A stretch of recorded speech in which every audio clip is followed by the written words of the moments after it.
The video of the Google Nexus 4 starts with the back, and that's not a fault because you have to have a look on this backside, please.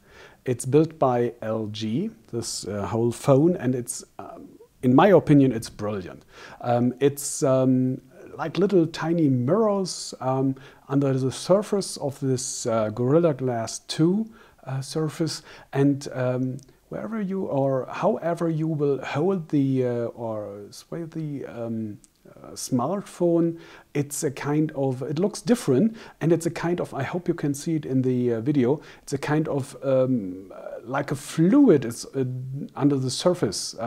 It's moving forward and backwards. It's great, it's brilliant. I guess LG should have earned a design award for this one. I really do love it. But there's a problem. You have that Gorilla Glass 2 surface, and on the front too, of course. But if you have, let's say, a table that's not totally plain, and you put the device on it, so you can see it's sliding down. The same problem if you lay it the back over here, and it's not totally plain, it will start to slide, as you can see. Have you seen? That's not a big deal, of course, and normally your desktop will be plain. I hope so, but in this case, in the wild, so to say, I have had two problems already in the first 2 hours of using the Nexus 4, where I didn't know how to place it properly, and it fell down. So it's Gorilla Glass 2, as you can see. It's great, but as you can imagine, it's not resistant against my fingers, so that's why I have those funny gloves over here, that not to ruin this brilliant surface. I didn't dare, but nevertheless we have more to do, so let me get rid of those. Over here we go. By the way, what you should know too, this surrounding over here is like a kind of, it feels like a rubber. It's warm, and it's a little bit rough, and it's brilliant because we have those two glass surfaces over here that's slight and cool, and this warm and rubberish surface over here. That's a really great design effect. But I wanted to show you this over here. This is, I hope you can see this one. There we have to put in the pin for that slides out to insert the micro SIM card. Over here we have headset, standby, and micro USB, but as you can see, there's no possibility to open this backside, and you have no slot for micro SD cards. So the internal memory is limited. We have 8 or 16 gigabyte internal memory, and you cannot expand it with a micro SD card. So on the other hand, this one is an LG 2, and it's the same price over here in Germany, 299 euro. I guess it's international, maybe $299. And it's from LG 2, and both have a display with 4.7 inches.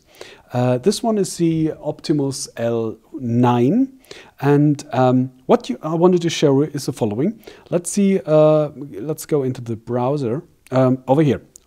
Okay, this is a normal, let me go a little bit closer so you can see this one over here, what I mean. Underneath the touchscreen over here. Here we have the normal back and home and menu buttons, and these buttons are included in the touchscreen, of course, in the Nexus 4. So this row you have, as you can see, always on the display, like here in the browser. So it's you have to about 1 centimeter of that finger over here. About 1 centimeter of this total screen surface is gone, and on the upper side you have these status information over here on top, and these are, as you can see in the browser, integrated too. So what you have is a very small, or it's about 4.3 inches. That's not it's less, but it's okay. But it's not 4.7 as you I guess you will buy this device and you will compare it to the L9, which is a real or true 4.7 inches display that you can use the total space of the display that I wanted to show you. This is the same problem in the gallery, as you can see over here. We have it here, yeah. Just a second. So, as you can see, this image is larger, this is smaller, right? And this is, if you go to landscape mode, this line over here, okay, this one is gone, but this on the lower section is still over here, and these three icons is changed to three little dots, but it's a black line. I mean, that's not removable, and it's always, and you need it, of course, because without it you will never go back anywhere. So it's a net display size of 4.3 inches, let me say like this. So this is a big difference between those, and of course it's this is IPS and IPS plus, and here you have 450 by 960 pixels, and here we have 768 by 1280 pixels. So here we have 320 ppi, and over here we have 235 ppi, so at least almost double pixel compression over here. So we have especially sharp photos and videos and tiny texts, and everything is a little bit sharper, but as you can see, let's go to the menu, it's quite all right over here, especially because you have those big texts over here. So the L9 is quite great too, but it has a dual core processor from Texas Instruments, and here we have a quad core 1.5 gigahertz Snapdragon S4 Pro. So it's very rapid, especially because we have 2 gigabytes of RAM, of working memory, and here we have the regular 1 gigabyte RAM. So it's a little bit different, and so of course this one is the most desired, I will guess, the Nexus 4. But you should have known a little bit more about this device, especially because on the back side, as I told you, you can't remove the battery, but you can charge it without wires. It's just as an example over here, because it's one thing I had in the house over here from Nokia, from the Lumia 920, but it's the same. It's a Qi standard, and it works with the Nexus 4 quite fine. I tried it. Just lay the smartphone on that tablet, on that device over here, and it starts charging. Not as quick as with the plug over here, of course, but you have a it's a real advantage, especially if you have a heavy-duty day, so you can go to your office or desk and just for 5 minutes lay it down on that charging mat, and it will recharge a little bit. And I guess you will need it, because I'm working with the Nexus 4 for about 1 hour and a half, or let it be 2 hours, roughly. And as you can see, it's almost, let me go a little bit closer, almost half of the capacity is gone.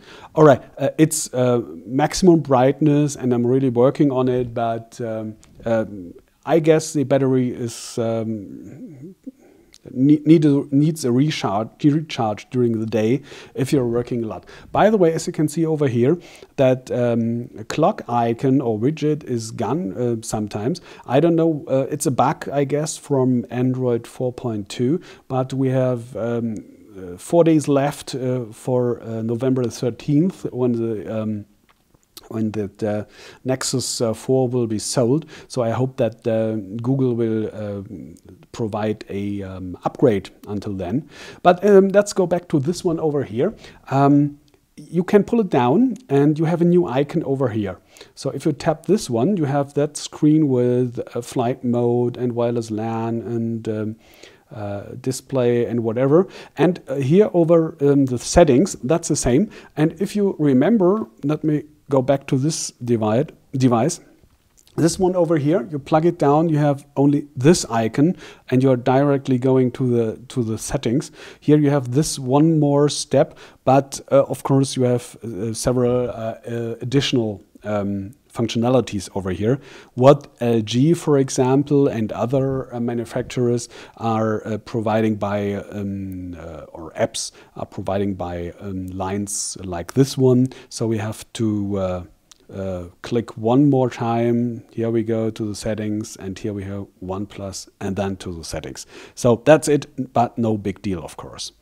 The other hand, I wanted to show you how to place widgets, is because, especially with the settings, because it's not working with a long click on the display. As you can see, we don't have any widgets on that option over here. So we go to the menu. And have you seen this animation over here? That's great, right? Okay, to the widgets. And here we have a settings widget. We go over here, plug it down as you know it. But by now, you just not only have to choose the start page or the home page of the settings, but you can have deep links, let me call it like this, in the settings, like display. So display is placed on here, and if you tap it, you're directly going to the display settings. So you can have additional ones. Back widgets, another one, placing it over here, and let's say this for data usage. And here we go to the data usage. That's quite nice, but you have always the same icon over here, so it might be a little bit confusing if you're using lots of these deep link settings. I don't need it, so let me delete them. Here we go. No. And on the other hand, you know, or might know, these widgets you can. Here we go. Come on. No. He doesn't like me today. Here we go. That's what I wanted to show you. You can change the size of some widgets as you want or need them, almost up to full scale. That feature you will know from Android 4.0, of course, but I wanted to show it just in case you didn't know this. All the other features, I guess, are well known. So that's enough, I hope so, for first impression of your course. You can see this widget again here. This bug is now displaying, I don't know where it comes from or whatever it means, but it's definitely a bug, I guess, from Android 4.2 to the moment. So I hope this is enough for you for first information. Let me go a little bit back so you can see it again in full scale. Here we go, the Google Nexus 4 by LG. Thanks a lot for watching.